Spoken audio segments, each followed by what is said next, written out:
मनसेची मान्यता रद्द करण्यासाठी उत्तर भारतीय सेनेने याचिका दाखल केली.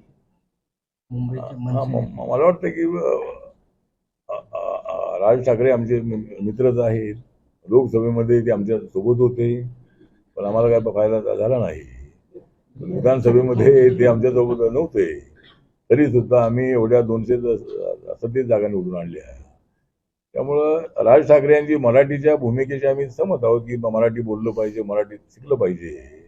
दबाव आणून तू मराठी बोलच अशा पद्धतीची भूमिका योग्य नाही. मुंबई ही आपली आर्थिक राजधानी आहे. मुंबईमध्ये सगळ्या राज्याचे लोक तिथं आहेत आणि मुंबईने आपलं जे व्यापक जे रूप आहे ते सगळ्या देशाला दाखवलेलं आहे. त्यामुळं बोर्ड मराठी असावे ते ठीक आहे, पण सगळेच बोर्ड मराठी राहिले तर ज्यांना मराठी वाचता येत नाही, मराठी वाचता आलं पाहिजे. पण फॉरेनर कुणी आले तर त्यांना मराठी वाचता येणार नाही, त्यांना तिथं इंग्लिश बोर्ड असला पाहिजे.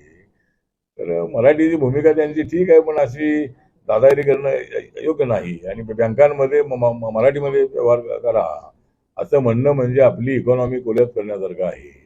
आपल्या सगळ्या बँका उद्ध्वस्त करण्यासारखं आहे. आपली इकॉनॉमी जेवढी आपल्याला आपण वाढवत आहोत, तर बँका त्याला मराठी माणसांना घ्या ही मागणी ठीक आहे.